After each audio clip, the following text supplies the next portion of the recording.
आपको क्या लगता है एस्ट्रोलॉजी का मिसयूज हो रहा है एंटरटेनमेंट या फियर सेलिंग के नाम पे? नहीं, फियर मॉन्गरिंग ही हो रही है।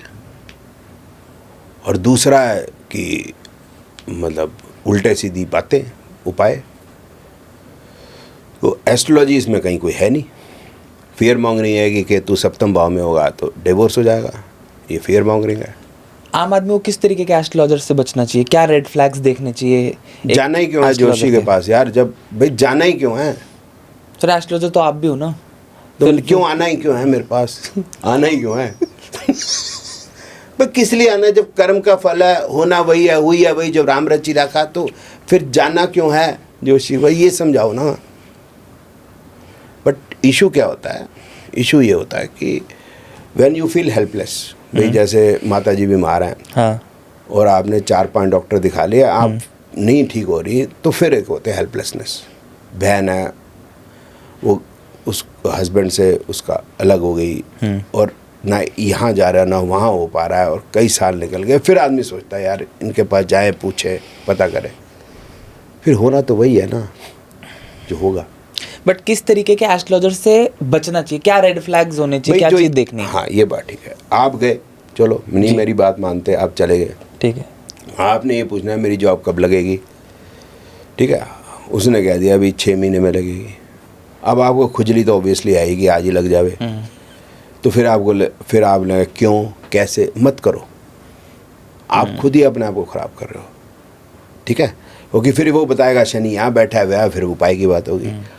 दूसरी बात यह है कि आप गए मेरी जॉब कब लगेगी, और उसने बताया आपका शनि यहाँ बैठा है, बस ये रेड फ्लैग है। जब शनि यहाँ बैठा है उससे क्या लेना देना है? मेरे तो यही पूछा ना मेरी जॉब कब लगेगी, बस इसका जवाब दे। जहाँ शनि यहाँ बैठा है, राहु या बगैर डरना तीनों से ही, गुरु से नहीं डरना है हमको, जुपिटर मरकरी वीनस से हम वैसे डर नहीं लगता। तो राहु केतु शनि से हमको डरना। तो उसने बताया राहु यहाँ बैठा है या केतु यहाँ बैठा है, शनि यहाँ बैठा है, फिर आगे उपाय की बात ही होनी है। उपाय से होना क्या है? आपको पता है कि माता सीता को जब रावण हर के ले गया, तो भगवान राम ने फिर शस्त्र ही उठाया था, बस। कर्म है। अर्जुन को भी भगवान कृष्ण ने शस्त्र उठाने को ही कहा, बस। अब जॉब लेने के लिए शस्त्र मत उठा लेना यार। मतलब इंटरव्यू देने हैं, कहीं पहुंच गए इंटरव्यू देने और एचआर को नीचे से निकाली। हाँ, बेनिफिट ये हो सकता है ज्योतिष का, ये अगर आपका सवाल है कि भाई अगर आपके बिजनेस में लगातार लॉस हो रहा है, तो ये बता सकते हैं कि भाई ये 6 महीने, 2 साल या 2.5 साल है, कि ये अच्छा टाइम नहीं है। If you will play aggressively you will lose more, so don't do it. Safe guard करने के लिए एस्ट्रोलॉजी का इस्तेमाल करा जा सकता है चीज़ों को। हाँ। आप भाग्य को बदल नहीं सकते, चीज़ों को चेंज नहीं कर सकते किसी भी ऐसी रेमेडी करके। ऐसी वैसी वाली से तो बिल्कुल नहीं, कर्म से ही होगा जो कर्म से ही होगा।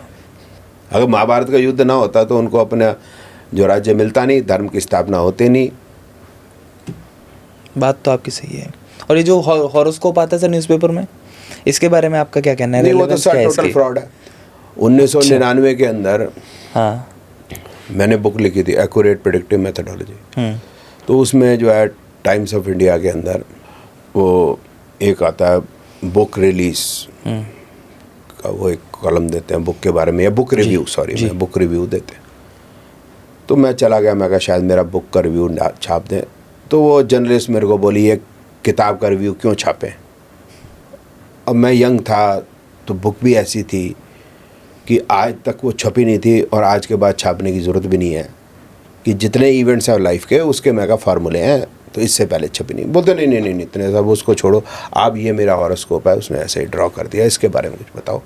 लगन चार्ट जो आप कहते हैं without the degrees of planet, मैं कहा मैडम ना तो डिग्रीज है, लगन चार्ट है, मैं कैसे बताऊँ उसमें, मेरे को मालूम नहीं।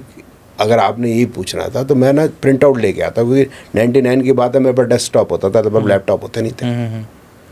अब वो बोले नहीं बताओ, मैं कहा दीदी नहीं बता सकते ना, अब बताओ इसी 2 घंटे में कितने बच्चे पैदा हुए, सारे में काम कर रहे हैं।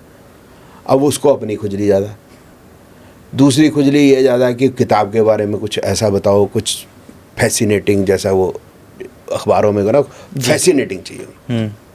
और मेरे पास फैसिनेटिंग कुछ उनके जिससे वो फैसिनेट हो, मैं ऐसा कुछ बता नहीं पा रहा।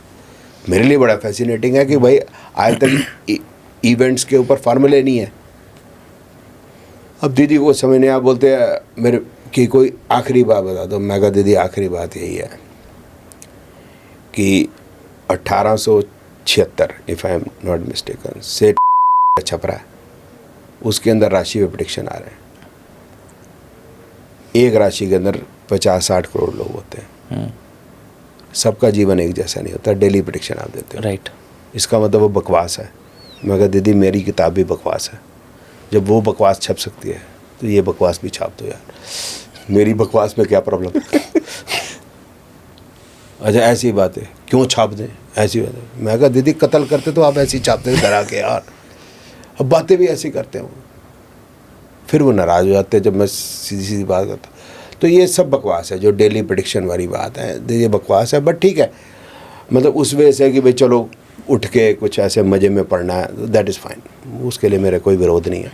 बट ज्योतिष के नाम पे कलंक है, वही जो ये टाइम्स में इसको बहुत ज़्यादा मशहूर किया, उसके मेरे को मतलब जो है मन में दर्द भी है उसको चीज़ को लेके। ये वाला जब वो ये कहता था कि गणेशा शेष, वो मेरा को दर्द भी है कि गणेश जी को इसने नौकर रख रखा है। तेरे को कैसे पता गणेश जी शेष? ठीक है तू है, तुझे गणेश जी में प्यार हुआ, उसमें कोई बात नहीं है, but don't take the name of भगवान गणेश, प्लीज़ ये मत करो। बट चलता रहा, चलो वो भी चला गया, कोई बात नहीं। हिंदुओं की ज़रा दर्द कम होती है, मेरा भी कोई नाराज़गी उससे एनमिटी नहीं है कोई, मतलब लेकिन अच्छा नहीं है मेरे ख्याल, बस।